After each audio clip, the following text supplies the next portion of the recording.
नमस्कार, संध्या वंदन।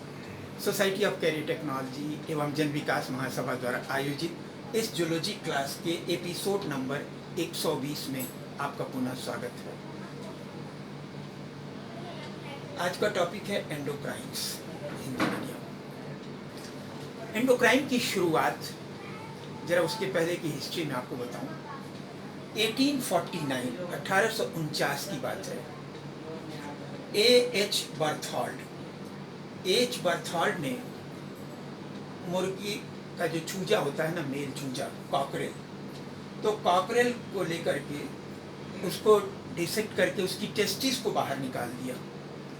तो टेस्टिस को बाहर निकालने के बाद क्या हुआ कि 2-3 सप्ताह के बाद उसके सिर के ऊपर की कलगी गायब हो गई।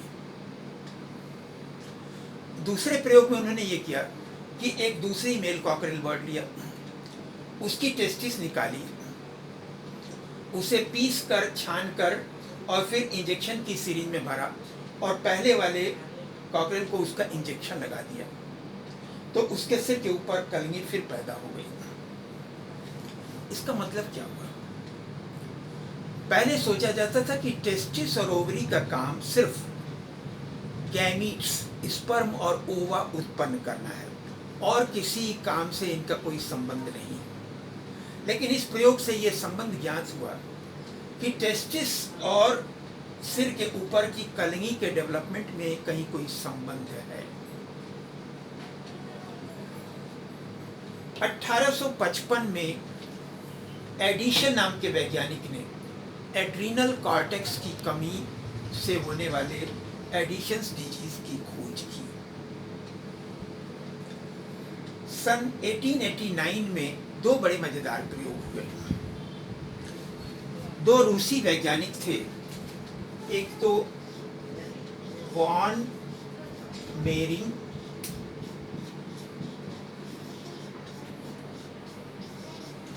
एंड मिन्कोव्स्की।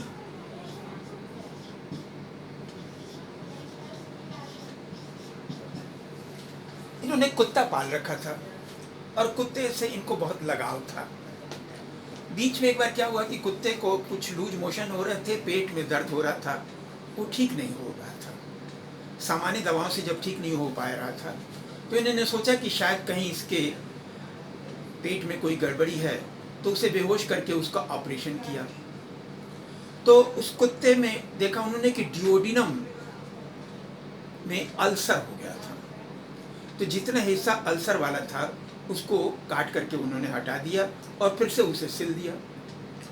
और जैसा कि हमेशा होता है कि ऑपरेशन के बाद पेशेंट को 2-4-6 दिन वॉच किया जाता है कि वो ठीक ठाक है कि नहीं।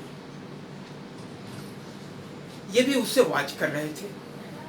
एक दिन उन्होंने देखा कि वो जो कुत्ता था, जहाँ पे कोने में खड़ा होकर के सुसु किया करता था, उस जगह पर कुछ सफ़ेद सफ़ेद सा डिपोजिशन पड़ा हुआ था और चींटियों की एक कतार जा रही थी। तो उस जो सफ़ेद डिपोजिशन था उसको उन्होंने उठाया, टेस्ट ट्यूब में डाला, फेहलिंग सॉल्यूशन और बेनेडिक्ट्स रिएजेंट से टेस्ट किया, तो वो पता चला कि वो ग्लूकोज था। तो पहले तो उन्हें नहीं समझ में आया, फिर बाद में समझ में आया कि उन्होंने जो डिओडिनम को काट के निकाल दिया था। तो डिओडिनम को काट के निकालने के बाद डिओडिनम के साथ साथ पैंक्रियाज भी निकल गया था और पैंक्रियाज में शायद कोई ऐसी चीज़ थी जिसकी कमी के कारण जो है यूरिन के साथ ग्लूकोज का लॉस होने लगा था। 1889 में ही एक और वैज्ञानिक थे, उन्होंने एक और बड़ा मजेदार प्रयोग किया जिनका नाम था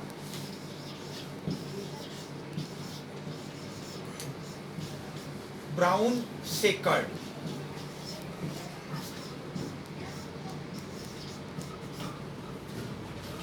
BROWN, ब्राउन, SEQUARD, सेकर्ड। और इन्होंने एक बड़ा मजेदार प्रयोग किया। असल में सन 1900 के दशक में शुरू में चिकित्सा क्षेत्र में जो भी रिसर्चेज होते थे, एक्सपेरिमेंट होते थे, कुत्ते पे किए जाते थे।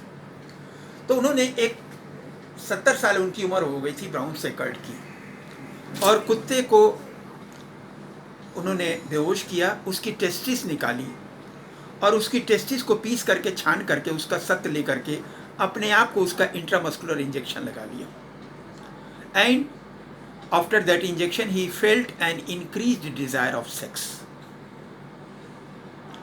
हालांकि ये एक्सपेरिमेंट सही नहीं है, क्योंकि टेस्टिस और ओवरी के जो हार्मोन्स होते हैं वो वाटर सॉल्युबल नहीं है, पानी में नहीं घुलेंगे, वो स्टेरॉइड है, ऑयल सॉल्युबल है। लेकिन फिर भी ये है कि उनको ऐसा लगा था, साइकोलॉजिकल था, तो उनके इस प्रयोग का एक महत्व है। फिर सन 1902 में बेलिस और स्टार्लिंग ने कुछ बड़े इंटरेस्टिंग एक्सपेरिमेंट किए और उनके हाइपोथेसिस ये थी कि पहले ये माना जाता था कि भोजन जब स्टमक में पहुंचता है तभी पाचक रस गैस्ट्रिक जूस सीक्रेट होता है। लेकिन इस हाइपोथेसिस पे इनको आपत्ति हुई, तो इन्होंने एक देखिए कैसा प्रयोग किया कि मुंह, बकल कैविटी, ईसोफेगस, और ईसोफेगस से जो स्टमक का कनेक्शन था उसको काट दिया उन्होंने और ईसोफेगस को यहीं पर गर्दन के पास जोड़ दिया, जिससे कि जो खाना खाता था कुत्ता वो इसी गर्दन के पास से बाहर आ जाता था, स्टमक में नहीं पहुंचता था। फिर उस स्टमक से इन्होंने एक पतला सा कैथेटर लगा दिया, कोल्ड ड्रिंक पीने वाली पाइप की तरफ से, उसको पतली नली को कैथेटर कहते हैं, और कैथेटर के नीचे एक टेस्ट ट्यूब बांध दिया। तो जो भी गैस्ट्रिक जूस सीक्रेट होता था स्टमक में वो बाहर निकल आता था टेस्ट ट्यूब में। तो इन्होंने उसे खाना खिलाया और वो खाना ईसोफेगस से होकर के यहाँ गर्दन के बाहर आ गया, स्टमक में नहीं पहुँचा। फिर भी स्टमक में गैस्ट्रिक जूस सीक्रेट हुआ। इसका मतलब क्या हुआ? एक बात तो सिद्ध हो गई कि भोजन का स्टमक में पहुंचना जरूरी नहीं है। पहले ये समझा जाता था कि भोजन जब पहुंचता है स्टमक में तो गैस्ट्रिक जूस सीक्रेट होता है। अब इस पे इन्होंने दो बातें थी, या तो ये संदेश नर्व फाइबर के थ्रू जा रहा है स्टमक की दीवार में, या ब्लड वेसल्स से जा रहा है। अगले प्रयोग में उन्होंने किया कि ये जो वेगस नर्व की ब्रांच थी इसको भी काट दिया, फिर खाना खिलाया, बाहर आ गया खाना, फिर गैस्ट्रिक जूस सीक्रेट हुआ। इसका मतलब नर्व फाइबर से संदेश नहीं जा रहा था। अगली दफ़े इन्होंने जो ब्लड वेसल्स जा रही थी स्टमक की दीवार में, उन ब्लड वेसल्स के कनेक्शन को काट दिया, फिर खाना खिलाया, अब की गैस्ट्रिक जूस नहीं सीक्रेट हुआ। इसका मतलब क्या हुआ? इसका मतलब ये हुआ कि हमारे शरीर में कुछ बातों का संदेश ब्लड के द्वारा भी जाता है, और पहले सोचा जाता था कि अधिकांश संदेश नर्व फाइबर से होकर के ब्रेन तक जाता है। लेकिन ये एक नई बात पता चली कि हमारे शरीर में और प्राणियों के शरीर में कुछ संदेश ऐसे हैं जो कि ब्लड से होकर के भी जाते हैं। अगले प्रयोग में उन्होंने क्या किया कि स्टमक तक का तो कनेक्शन रहने दिया, स्टमक की दीवार को फिर यहाँ पर जोड़ दिया, और अब की एक कैथेटर जो ड्यूओडिनम में जोड़ दिया। फिर खाना खिलाया, इससे खाना स्टमक से बाहर आ गया, ड्यूओडिनम में नहीं पहुंचा, लेकिन ड्यूओडिनम में गैस्ट्रिक जूस, ड्यूओडिनम में ड्यूओडिनल डाइजेस्टिव जूस सीक्रेट हुआ, और फिर ब्लड वेसल्स का सप्लाई उन्होंने काट दिया तो फिर नहीं सीक्रेट हुआ। तो इस तरह के प्रयोगों से बेलिस और स्टार्लिंग ने सन 1902 में सबसे पहले इस बात की खोज की कि हमारे शरीर में कुछ बातों का संदेश जो है ब्लड वेसल्स के द्वारा भी जाता है। और जैसे एक गुब्बारा है और गुब्बारे के सरफेस पर उंगली डाल करके आप नीचे धंसाएं तो क्या होगा? जैसे वो थोड़ा सा हिस्सा अंदर चला जाता है। ऐसे क्या है कि हमारे शरीर में जो बाहरी एपिथेलियम है या एलिमेंट्री कैनाल की अंदर वाली एपिथेलियम, इसमें जैसे गुब्बारे की सतह में उंगली डाल करके धंसाएं तो कुछ हिस्सा जो अंदर धंस गया, और अंदर धंस जाने के बाद ये क्या होता है कि ये ग्लैंड बन जाता है और ये नली रह जाती है। तब तो ये इस ग्लैंड के जो सीक्रीशंस हैं वो इस नली से होकर के सतह पर आ जाते हैं। कभी कभी ऐसा भी होता है कि इस तरीके से इन्वेजिनेट किया, वो ग्लैंड बना, लेकिन अब ग्लैंड के बीच को जोड़ने वाली जो नली थी वो ख़त्म हो जाती है और उसके पास में ब्लड वेसल्स का जाल हो जाता है। तो इसमें क्या होता है कि यहाँ से जो सीक्रीशंस हैं वो ब्लड से हो करके दूसरे कोशिकाओं तक चले जाते हैं। तो इससे एक बात ये पता चली कि कभी कभी तो कुछ ग्लैंड्स हैं जिसमें डक्ट मौजूद रहती है, तो उसे एक्सोक्राइन ग्लैंड कहते हैं। जैसे हमारी पसीना उत्पन्न करने वाली ग्लैंड है या मेमोरी ग्लैंड से मिल्क सीक्रेट करने वाली है। और कुछ ऐसे भी ग्लैंड्स हैं जो कि जिसके लिए डक्ट ख़त्म हो जाती है, तो उसे डक्टलेस ग्लैंड कहते हैं। और उसे के सिक्रीशन चूँकि अंदर ही अंदर ब्लड से हो करके विभिन्न हिस्सों में चले जाते हैं, इसलिए 1905 में पेंडे नाम के वैज्ञानिक ने ऐसे सिक्रीशंस के लिए एंडोक्राइन शब्द का इस्तेमाल किया। बेलिस और स्टार्लिंग ने सबसे पहले सन 1902 में हार्मोन शब्द इस्तेमाल किया और पहला हार्मोन जो उन्होंने खोजा था वो था सिक्रेटीन। ग्रीक भाषा में हार्मोन शब्द का मतलब होता है मैं जगाता हूँ। हालांकि कुछ हार्मोन्स जगाते भी हैं, कुछ हार्मोन्स सुलाते भी हैं, लेकिन फिलहाल ये शब्द हार्मोन चल रहा है। तो हार्मोन्स कुछ ऐसे केमिकल्स हैं जो कि डक्टलेस ग्लैंड से सिक्रीट होते हैं, जिन्हें एंडोक्राइन ग्लैंड्स कहते हैं। इस तरह से एंडोक्राइन्स के अध्ययन की शुरुआत हुई। अब बहुत सारे ग्लैंड्स पाए जाते हैं हमारे शरीर में। जैसे सबसे पहले नंबर आता है पिट्यूटरी का। और पिट्यूटरी ग्लैंड की बात करें तो इसमें एक वैज्ञानिक थे, डॉक्टर थे गैलेन। और गैलेन ने पहली दफ़े जब लाश का डिसेक्शन करते समय उन्होंने नेजल चैम्बर के ऊपर एक और ब्रेन के नीचे लटकता हुआ एक मटर के दाने के बराबर चीज़ दिखी। उन्होंने सोचा कि शायद ये जो है जुकाम होने पे जो हमारी नाक बहती है, तो इस नाक बहने को वो कंट्रोल करता होगा, नेजल सिक्रीशन को। तो इसीलिए उस ग्लैंड का नाम उन्होंने पिट्यूटरी रख दिया। पिट्यूटरी का मतलब ही होता है नेजल सिक्रीशन। बाद में पिट्यूटरी का एक और नाम रखा गया हाइपोफाइसिस। और ये ब्रेन के तुरंत नीचे स्फिनॉइड हड्डी होती है। स्फिनॉइड हड्डी में एक कप की तरह से कैविटी होती है, उसके अंदर ये लटकती रहती है। बिल्कुल वैसे ही जैसे गाँव में दूध दही के बर्तन को बिल्ली से बचाने के लिए छत से रस्सी लटका करके उसमें लटका देते हैं छींके से, तो बिल्कुल उसी तरीके से पिट्यूटरी ग्लैंड ब्रेन के नीचे लटकती रहती है। ब्रेन का जो हिस्सा जिसके नीचे लटकती रहती है उसको हाइपोथैलेमस कहते हैं।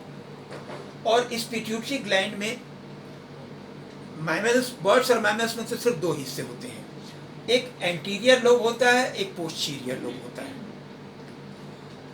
लेकिन और लोअर वर्टिब्रेट्स में, फिशेज, एम्फीबियन, रेप्टाइल में एक इंटरमीडिएट लोब भी होता है जो कि एक हार्मोन सिक्रीट करता है, एमएसएच या इंटरमेडियन। मैमल्स में और ह्यूमन बीइंग में इंटरमीडिएट लोब नहीं होता है, लेकिन इंटरमीडिएट लोब का जो हार्मोन है एमएसएच, इसकी बहुत थोड़ी सी मात्रा ह्यूमन में सिक्रीट होती है इसी एंटीरियर लोब से, और वो स्किन कलर चेंज को कंट्रोल करती है। हालांकि ह्यूमन बीइंग में तो वो नॉन फंक्शनल हो गया है, लेकिन गिरगिट वगैरह में रंग बदलने की क्षमता होती है, त्वचा का रंग बदलते हैं। और कभी आप देखे हों कि धूप में और छाया में गिरगिट उसी हिसाब से अपना स्किन का कलर चेंज करता है।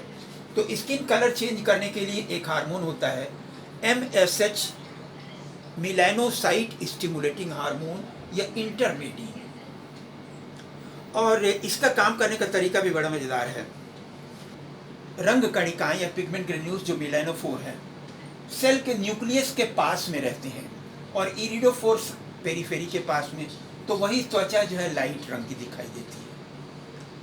और जब कभी भी किसी कारण से ये जो रंग कणिकाएं हैं सरफेस के पास में आ जाती हैं और जो लाइट रिफ्लेक्ट करने वाली कणिकाएं हैं अंदर चली जाती हैं, तो वही स्किन जो है डार्क कलर का दिखाई देने लगता है। बिल्कुल वैसे ही है जैसे बरसात के दिन में आप नदी के किनारे खड़े हों तो बरसात के समय पानी में उथल पुथल बहुत होता है, मिट्टी के कण निथर में उथल पुथल होता रहता है, तो आपको नदी की तलहटी दिखाई नहीं देती है। लेकिन जाड़े के दिनों में जब मिट्टी नहीं है, पानी साफ है, स्वच्छ है और धीरे धीरे चल रहा है, तो उस समय आप नदी के अंदर भी एक सिक्का भी डालिए तो वो सिक्का दिखाई दे जाता है। वही बात यहाँ पे है कि लाइट स्किन और डार्क स्किन, इसमें दो हार्मोन हिस्सा लेते हैं। एमएसएच क्या करता है कि लाइट स्किन को डार्क स्किन में बदल देता है जरूरत पड़ने पर, और दूसरा एक और हार्मोन है पीनियल ग्लैंड का मेलाटोनिन। मेलाटोनिन डार्क स्किन को लाइट स्किन में बदल देता है, ब्लीच कर देता है। अब ट्री के दो लोब्स होते हैं, एक तो एंटीरियर लोब और दूसरा पोस्टीरियर लोब। एंटीरियर लोब से 8 हार्मोन सिक्रीट होते हैं, पोस्टीरियर लोब से 2 हार्मोन सिक्रीट होते हैं। एक और इंटरेस्टिंग बात यह है कि ये ब्रेन के तुरंत नीचे तो स्थित रहता है, ब्रेन का कोई कंट्रोल है इस पर, और ये पता चला कि वास्तव में कंट्रोल है। पोस्टीरियर पिट्यूटरी के जो 2 हार्मोन हैं, ऑक्सीटोसिन और वैसोप्रेसिन, ये तो बनते ही हैं हाइपोथैलेमस में, और हाइपोथैलेमस की कुछ नर्व सेल्स ऐसी होती हैं जो हार्मोन सिक्रीट करती हैं, तो उन्हें क्या कहते हैं, न्यूरो सिक्रीटरी सेल्स। और ये फिर यहाँ एक हिस्सा तो है जिसको ऑप्टिक लोब के जस्ट ऊपर है, तो उसे सुप्रा ऑप्टिक न्यूक्लियस कहते हैं, और ये वाला हिस्सा जो ब्रेन के वेंट्रिकल के दोनों साइड में है, तो उसे पैरावेंट्रिकुलर न्यूक्लियस कहते हैं। तो पोस्टीरियर पिट्यूटरी के जो दोनों हार्मोन है, ऑक्सीटोसिन तो यहाँ से सिक्रीट होता है सुप्रा ऑप्टिक न्यूक्लियस से, और फिर वहाँ से बह करके आता है, यहाँ पर थोड़ी देर स्टोर रहेगा, जब ज़रूरत होगी तो रिलीज किया जाएगा। जो ये वाला है पैरावेंट्रिकुलर न्यूक्लियस, वो दूसरा वाला हार्मोन सिक्रीट करते हैं, वैसोप्रेसिन या ईडीएच। अब ये क्या करते हैं, आइए देखते हैं। वैसोप्रेसिन, ऑक्सीटोसिन, आप यदि सुबह सुबह डेयरी से दूध लेने जाते होंगे तो आपने देखा होगा कि कभी कभी कुछ गाय या भैंस को दूध नहीं उतरता है, तो डेयरी वाले क्या करते हैं, उसे एक इंजेक्शन लगाते हैं। वो इंजेक्शन यही होता है ऑक्सीटोसिन। ऑक्सीटोसिन का काम ये है कि हमारे शरीर में जहाँ कहीं भी स्मूथ मसल्स होती हैं, स्मूथ मसल्स में संकुचन या कॉन्ट्रैक्शन करते हैं। तो ये हमारे स्मूथ मसल्स कहाँ होती हैं, तो मैमरी ग्लैंड में होती हैं, फिर मेल में स्क्रोटम की दीवार में होती हैं, फिर एलिमेंट्री कैनाल की दीवार में होती हैं, ब्लड वेसल्स की दीवार में होती हैं। तो एक काम तो ये है कि ऑक्सीटोसिन का कि गाय में, भैंस में और सारे मैमल्स में और ह्यूमन बीइंग में दूध सिक्रीट करने के लिए ऑक्सीटोसिन सिक्रीट होता है, तो जिससे कि मेमोरी ग्लैंड की जो सेल्स हैं, जैसे नींबू को निचोड़ा जाता है तो वो निचुड़ जाता है और वहाँ से मिल्क बाहर निकल आता है। एक और स्थिति है फर्टिलाइजेशन के समय, जो स्पर्म सेल्स हैं वो तो यहाँ पे वैजिना में छोड़ दिए जाते हैं, और ओवम फैलोपियन ट्यूब के मिडिल पार्ट में वहीं रुका रहता है। तो फर्टिलाइजेशन के समय तुरंत क्या होता है कि यूट्रस की दीवार में कॉन्ट्रैक्शन होता है इस तरीके से, जिससे कि ये यहाँ से स्पर्म सेल्स ओवम तक चले जाते हैं। तीसरी बात, बच्चे के जन्म के समय भी जब बिल्कुल यहाँ पे सर्विक्स ओपन हो जाता है, टाइम हो जाता है बच्चे के पैदा होने का, तो उस समय क्या होता है, लेबर पेन शुरू होता है। तो उस समय लेबर पेन इसी ऑक्सीटोसिन हार्मोन के कारण होता है। तो इसी ऑक्सीटोसिन हार्मोन के कारण फिर यूट्राइन मसल्स में कॉन्ट्रैक्शन होता है, अब अंदर से बाहर की तरफ होगा। फर्टिलाइजेशन के समय दूसरी दिशा में था, बाहर से अंदर की तरफ हो रहा था, और यहाँ बच्चे के जन्म के समय अंदर से बाहर की तरफ होगा, जिससे कि बच्चा बाहर आ जाता है। ऐसे ही दूसरा जो हार्मोन है वैसोप्रेसिन या ADH, anti diuretic hormone. Pituitary का जो हार्मोन दूसरा वाला है वैसोप्रेसिन नाम है उसका। वैसोप्रेसिन मतलब वो ब्लड वेसल्स को प्रेस करता है, तो जिससे थोड़ा सा ब्लड प्रेशर भी बढ़ जाता है। दूसरी बात, यहाँ पे यूरिन फॉर्मेशन के समय यहाँ पर 100 ml ग्लोमेरुलर फिल्ट्रेट बनता है पर मिनट, इसमें से 80 ml तो इस हिस्से में एब्जॉर्ब हो जाता है, ये हिस्सा पानी के लिए फ्रीली परमिएबल होता है, लेकिन ये वाला हिस्सा नॉर्मली पानी के लिए इम्परमिएबल होता है। बस जब ज़रूरत पड़ती है तो उसी समय पोस्टीरियर पिट्यूटरी के एडीएच हार्मोन के प्रभाव से परमिएबल बना दिया जाता है।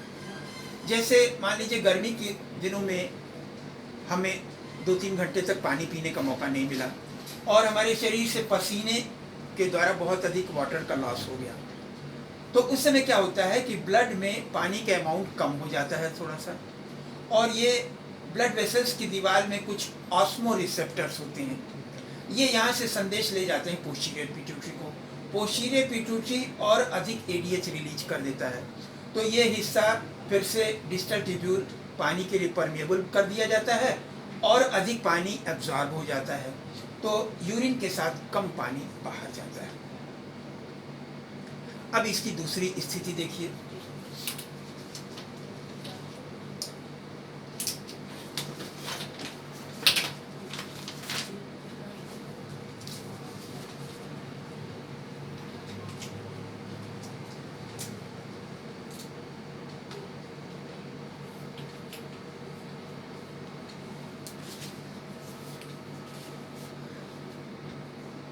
मान लीजिए किसी पार्टी में हमने कोई मिर्च वाली चीज़ खा ली, मिर्च खाते नहीं हम, तो उस समय क्या होता है कि फिर हम 3-4 गिलास पानी पी लेते हैं, या मौका मिले तो 3-4 गिलास थम्स अप पी लेते हैं। तुरंत ब्लड में पानी की मात्रा थोड़ी देर के लिए बढ़ जाती है और फिर ब्लड वेसल्स की दीवार से में ऑस्मो रिसेप्टर्स हैं, वो संदेश ले जाते हैं पोस्टीरियर पिट्यूटरी से, वहाँ से एडीएच का सीक्रेशन कम कर दिया जाता है।